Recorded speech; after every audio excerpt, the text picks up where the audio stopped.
واقعہ کربلا اس سے ریلیٹڈ نہیں ہے کہ جی ان کے اوپر پانی بند ہو گیا، ان کے اوپر ظلم ہوا، کتنے بندے شہید ہوئے، یہ سیکنڈری چیز ہے. اصل چیز ہے کربلا ہوئی کیوں نبی علیہ السلام کی محنت کو 50 سال کے اندر اس لیول تک پہنچا دیا گیا کہ ہزاروں صحابہ زندہ ہیں اور نبی صلی اللہ علیہ وآلہ وسلم کی پوری اولاد ذبح کر دی جاتی ہے. ہم تو یہ کہہ نہیں رہے کہ کیسے ذبح کیا، انہوں نے آری چلائی تھی یا تلوار چلائی تھی، یہ تو واقعہ کربلا تو سب کو پتا ہے، ان کی شہادت بھی سب کو پتا ہے. جامعہ ترمذی میں حدیث ہے حسن و حسین جنتی نوجوانوں کے سردار ہیں اور ان کی والدہ جو ہے وہ جنتی عورتوں کی سردار ہے. اور المستدرک حاکم میں حدیث ہے حسن و حسین جنتی نوجوانوں کے سردار ہیں اور ان کے والد ان سے بھی بہتر ہیں. تو یہ تو ڈیفینٹ حدیثیں، یہ تاریخ تو نہیں ہے، نبی علیہ السلام کے فرامین ہیں. ان کی موجودگی میں ان کے ساتھ یہ کچھ کیا جائے تو ہم نٹی گریٹیز میں نہیں پڑھتے، ہم اس تھیم کے اوپر کہ یہ کون سی چیز تھی جس نے خلافت راشدہ کو ملوکیت میں بدل دی، ہم اس تھیم کے اوپر بات کرتے ہیں. ہم کہتے ہیں چھوڑ دیں، بندے ہندے چھوڑیں، الٹیمیٹلی کیا نکلا ہے، کس کی وجہ سے ہوا ہے، وہ تو حدیث کی کتابوں میں موجود ہے. ہم کب کہہ رہے ہیں خفیہ کیمرے لگا گئے جی کس نے گولی پہلا تیر کس نے چلایا، یہ وہ ہم تو بتا رہے کس کے دور حکومت میں ہوا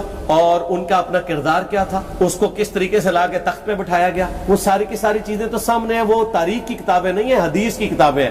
اگر آپ کہتے ہیں کہ بخاری مسلم سے ہم نے صرف رفع الیدین کی حدیثیں لینی ہے یا ایمانیات کی حدیثیں لینی ہے اور باقی جو بخاری اور مسلم میں آل امیہ کی بدماشیوں کو ننگا کیا گیا ہے وہ ہم نے نہیں لینی ہے، تو سر پھر آپ اپنے آپ کو کلیئر کٹ، پھر ہم آپ سے واقعہ کربلا نہیں ڈسکس کریں گے، حجیت حدیث میں بات کریں گے.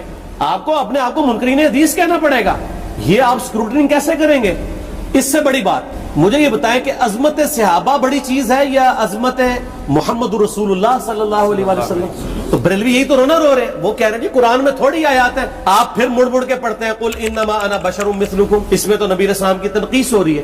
تو ہم ان کو کیا کہتے ہیں کہ تنقیص مقصد نہیں، نعوذ باللہ نہ ہو رہی ہے، آپ افضل البشر ہیں لیکن آپ کی سپیشیز بشر ہے، یہ ہم اپنا عقیدہ سمجھتے ہیں، وہ اس کو تنقیص شمار کرتے ہیں. تو پھر اس وقت آپ بھی بریلویوں کی بات مان کے تو یہ آیات پڑھنا چھوڑ دیا، آپ کہتے ہیں نہیں آیات ہے کیوں نہ بیان کریں، تو ہم بھی کہتے ہیں احادیث ہے کیوں نہ بیان کریں. کہ صحیح بخاری میں حدیث ہے 2812 عمار کو ایک باغی جماعت قتل کرے گی، وہ جماعت دوزخ کی طرف بلا رہی ہوگی اور عمار ان کو اللہ اور جنت کی طرف بلا رہا ہوگا. اب اس کے نرغے میں جو آتا ہے وہ آئے، میں اپنے نبی سے ٹکر لے لوں آپ لوگوں کے منہ کا خیال رکھتے ہوئے کہ میں نبی علیہ السلام کو کہوں کہ آپ نے کیوں ایسی بات کر دی کہ مولا علی کے مخالفین کو آپ نے دوزخ کی طرف بلانے والی جماعت کہہ دیا. تو لیں آپ ٹکر، جائیں سیدھا دوزخ میں. اور تھوڑی جرت کریں، آپ یہ کہا کریں کہ اے اللہ، اپنے لیے کہا کریں کہ اللہ تعالیٰ آپ کا حشر یزید اور یزید کے آباء و اجداد کے ساتھ کرے اور اس کی اولاد کے ساتھ. ہم کہتے ہیں کہ اللہ تعالیٰ ہمارا حشر جو ہے وہ مولا حسن حسین، مولا علی علیہ السلام اجمعین اور اہل بیت کے ساتھ کرے، آمین. اور آپ میں تو اتنی جرت نہیں آپ یہ بات بھی کر سکیں کیونکہ ان کو پتہ ہے. تو نبی علیہ السلام کی احادیث کو بیان کرنے کو یہ سمجھتے ہیں کہ جی اس سے مصیبت کھڑی ہو جائے گی تو اپنے آپ کو منکرین حدیث ڈکلیئر کریں، پھر حجیت حدیث کا مقدمہ ڈسکس ہوگا، پھر کربلا نہیں ڈسکس ہوگا. اور یہ ٹی وی پہ بھی آ کے مولوی بیٹھے ہوتے ہیں، سنیوں کے بھی شیعوں کے بھی، مڑ مڑ کے جی وہ یزید نے یہ کر دیا. وہ یزید نے کیا کیا ہے یار؟ وہ تو سسٹم کا نمائندہ بن کے آیا جو پیچھے سے خراب تھا. یزید کو لے کے بیٹھے ہیں، یزید یزید یزید یزید، بھائی پیچھے سے معاملہ خراب ہوا. اگر نہیں یقین آتا تو یہ بخاری مسلم کی میں نے آلموسٹ 200 سے زیادہ احادیث مین اسٹریم کی کتابوں سے اکثر بخاری مسلم جمع کیے پڑھے. اور سر میں نے تو ان کو چیلنج دیا ہے یہ حدیثیں پڑھ کے نا اپنے ممبروں سے صرف ان حدیثوں کی تشریح اپنی پبلک کے سامنے کر دیں. نہیں کر سکتے تو پھر لعنت کے مستحق تو ہو رہے ہیں حق چھپا کے، اور قیامت دن کے منہ پہ لگام ڈالیے. اور پھر مڑ مڑ کے کہتے ہیں نہیں جی وہ کچھ چیزیں خاص ہوتی ہیں وہ عوام الناس کے سامنے نہیں کرنی چاہیے، وہ صحابہ کرام بھی بعض کا ایسی باتیں پبلکلی نہیں کرتے تھے. میں نے اس کے اوپر بڑا ایک میرا کلپ ہے یوٹیوب پہ، مولا علی سے متعلق 5 جھوٹ، تو میں نے کافی ساری چیزیں اس میں ڈسکس کی ہیں. لیکن میں یہ کہتا ہوں کہ اللہ کے بندو، جو چیزیں نبی علیہ السلام نے منع کی ہیں بیان کرنے سے وہ تو ہم ڈسکس کر بھی نہیں رہے. میں نے آج تک آپ کو منافقین کے نام بتائے، آپ نے حذیفہ ابن یمان کو بتائے تھے نا آپ صلی اللہ علیہ وسلم نے، صحیح بخاری میں آتا ہے. تو میں نے آپ کو بتائے، آپ رازدار رسول تھے، وہ ختم ہوگی بات. میں نے کبھی ڈسکس کی ہے؟ اگرچہ میں نے صحیح مسلم کی حدیث 7035 نمبر ڈسکس کی ہے کہ نبی علیہ السلام نے فرمایا میرے صحابہ میں 12 منافق ہیں، وہ کبھی بھی جنت میں داخل نہیں ہوں گے یہاں تک کہ سوئی کے ناکے سے اونٹ نہ گزر جائے، اور ان میں سے 8 ایسا ہے جس کی کمر پہ دوبیلا پھوڑا نکلے گا. میں نے آج تک آپ کو بتایا کہ کس کس کی کمر پہ دوبیلا پھوڑا نکلا اور اس کی موت اسی پھوڑے میں ہوئی ہے؟ بتایا؟ تو میں تو وہ چیزیں ڈسکس بھی نہیں کر رہا، میں وہ چیزیں ڈسکس کر رہا ہوں جو نبی علیہ السلام نے علامات النبوہ میں بتائی ہیں. یہ امام بخاری حدیث نبوت کی دلیل کے چیپٹر میں لے کے آئے ہیں، اور امام بہقی نے 3500 احادیث پر مشتمل ایک کتاب لکھی ہے دلائل النبوہ، کہ ہم نبی صلی اللہ علیہ وسلم کو نبی کیوں مانتے ہیں اس کے اوپر. اور اس میں یہ ساری حدیثیں عمار بن یاسر کے قتل والی لے کے آئے ہیں، بتانے کے لیے کہ دیکھیں ہمارے نبی علیہ السلام کی نبوت کی دلیل ہے کہ آپ نے اپنی وفات کے آلموسٹ 30 سال کے بعد ہونے والے واقعے کو پہلے ہی بتا دیا۔ یہ حدیثیں چھپانے والی نہیں، بیان کرنے والی ہیں، علامات النبوہ کی حدیثیں۔ آپ کہتے ہیں چھپائیں، اگر کوئی حدیث دنیا میں نہیں چھپائی جا سکتی نا تو علامات النبوہ والی حدیث ہے، کیونکہ وہ تو نبی صلی اللہ علیہ وسلم کی نبوت کو جسٹیفائی کرتی ہے۔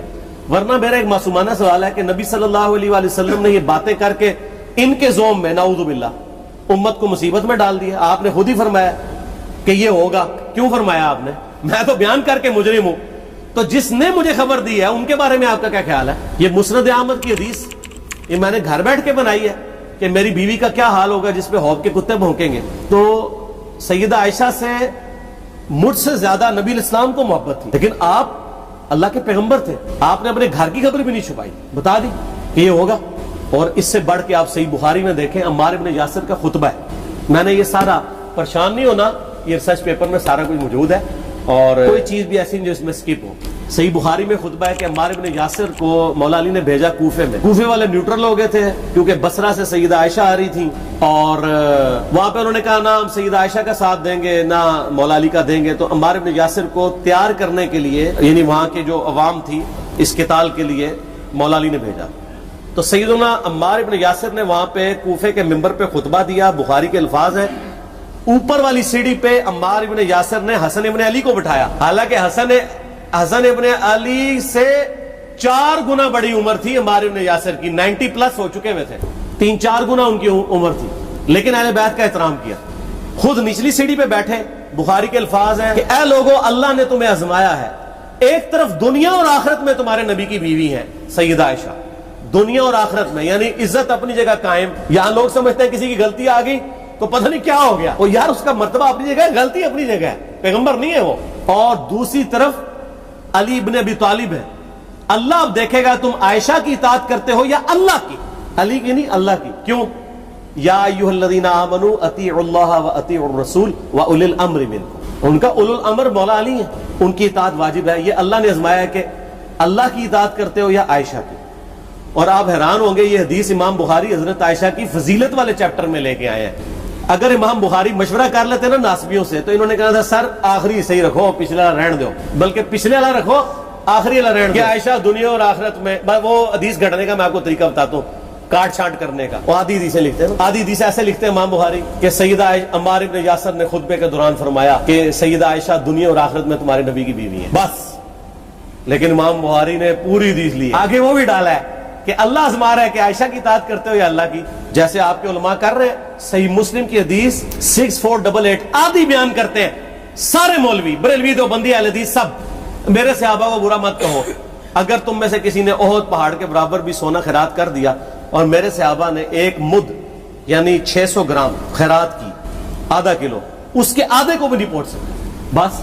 حالانکہ یہ مسلم کی حدیث سٹارٹ اس سے ہوتی ہے کہ عبد الرحمن بن عوف کو خالد بن ولید نے گالیاں دی جھگڑے کے دوران، حالانکہ دونوں مسلمان تھے، دونوں صحابی تھے۔ آپ نے حضرت خالد بن ولید کو بلا کے ڈانٹا، فرمایا تم میرے صحابہ کو برا مت کہو۔ تو خالد بن ولید نے تو آگے سے نہیں کہا حضور میں بھی صحابی ہوں، ان کو پتا تھا کہ عبد الرحمن بن عوف نے اس وقت اسلام قبول کیا جب اسلام کا مطلب تھا مار تکلیف اٹھانا، اور خالد بن ولید نے گولڈن پیریڈ میں صلح حدیبیہ کے بعد اسلام قبول کیا۔ میں تم لوگ یہ کر رہے ہو، تم لوگ اگر احد پہاڑ کے برابر بھی سونا خیرات کر دو، یعنی صلح حدیبیہ کے بعد والے لوگ میرے ان کے برابر نہیں ہو سکتے۔ اور جو فتح مکہ پہ معافی مانگ کے مسلمان ہوئے ہیں طلقاء، مؤلفۃ القلوب آل امیہ، ان کا تو لیول ہی کچھ نہیں ہے۔ یہاں تو خالد بن ولید کے بارے میں یہ بات کی جا رہی ہے، اور پھر وہ مؤلفۃ القلوب اپنے زمانے میں ممبروں پہ سب و شتم کروائے سیدنا علی پر، تو سب سے پہلے تو ان کو کہنا چاہیے جن کے بارے میں حدیث تھی کہ تم صحابہ کو گالی مت دینا، ہم نے تو خیر کبھی دی بھی نہیں ہے۔ اور میں یہ آخری جملہ ان کو ایسا بولتا ہوں کہ جو ان کے دماغ تک ڈرل کر جائے گا کہ آل امیہ نے جو کچھ اپنے دور کے اندر سیدنا علی کی گستاخیاں کی ہیں نا، ہم نے تو ویسی کوئی ایک گستاخی بھی آل امیہ کے بارے میں نہیں کی ہے۔ میں نے آج تک آل امیہ کے اوپر بائی نیم کسی کے اوپر لعنت کی ہے، حالانکہ یہ مولا علی پہ کرتے رہے۔ یہ ہے لعنتی خود ہو گئے نا، جب مولا علی پہ لعنت کی تو لوٹ آئی۔ مسند ابی اعلیٰ میں صحیح سند کے ساتھ حدیث موجود ہے، مسند احمد میں بھی موجود ہے کہ سیدنا علی کو جس نے گالی دی اس نے رسول اللہ کو گالی دی صلی اللہ علیہ وسلم۔ جب ام سلمہ نے کہا تھا، شیخ زبیر صاحب نے اس کو تحکیم میں صحیح لکھا ہوا ہے فٹ نوٹ کے اوپر، کہ لوگوں تمہارے ممبروں پر رسول اللہ کو گالیاں دی جاتی ہیں، تو انہوں نے کہا معاذ اللہ ہم کب کہیں گے، ایسا نہیں ہو سکتا. تو ام سلمہ نے کہا تم لوگ علی اور اس سے محبت کرنے والوں پہ گالی گلوچ نہیں کرتے ہو کیا؟ جبکہ میں نبی کی بیوی کہتی ہوں کہ سب سے زیادہ رسول اللہ سے محبت، سیدنا علی سے محبت نبی صلی اللہ علیہ وآلہ وسلم کرتے تھے. لہٰذا جب یہ تم کہتے ہو نا علی پر لعنت، علی سے محبت کرنے والوں پہ لعنت، تو یہ لعنت تو تم نبی علیہ السلام تک لے کے جا رہے ہو نعوذ باللہ، کیونکہ علی سے محبت کرنے والا پہلے نمبر پہ نبی صلی اللہ علیہ وآلہ وسلم ہے. اور پھر کہتے ہیں سب کا مطلب وہ تنقید ہے. اور نہ، پرانیاں گلاں، پرانے بابے، پرانے بزرگ، جھوٹے ہو. صحیح مسلم کھولو 6229 غدیر خم سے اگلی حدیث، لعن اللہ ابا التراب کے الفاظ ہیں، مٹی والے ابن ابی طالب پر لعنت، یہ الفاظ موجود ہیں. سب کا ترجمہ لعنت ہی ہے، تنقید نہیں ہے. اچھا پھر میرا معصومانہ سوال ہے کہ اس کا مطلب ہے صحابہ پہ تنقید کرنا اچھا کام ہے؟ کہیں گے نہیں. تو بتاؤ یہ برا کام کون کرتا تھا؟ شیعہ کا ابا کون ہے؟ رافضیوں کا ابا کون ہے؟ آل امیہ. تو لہذا شیعہ نو میں کہنا کہ تسی شیخین کے اوپر بکواس اور تبرہ کرنے کی بجائے نا آپ لوگوں کو حقائق بتائیں کہ ٹوٹی کمند کہاں. یہ سب مجرمین آل امیہ، اور یہ آل امیہ اور بنو ہاشم کی لڑائیاں نبی علیہ السلام کی بعثت سے پہلے چل رہی تھی، صدیوں سے چل رہی تھی. وہ تو پھر اللہ نے بنو ہاشم کو نبوت کے لیے چنا تو ان کو یہ پھر جیلسی ہضم نہیں ہوئی، وہ چیز آگے چلتی رہی. خیر چھوڑ دیں، ایک تلخ ٹاپک ہے. صلاۃ بر محمد و آل محمد، اللہم صلی علی محمد و علی آل محمد.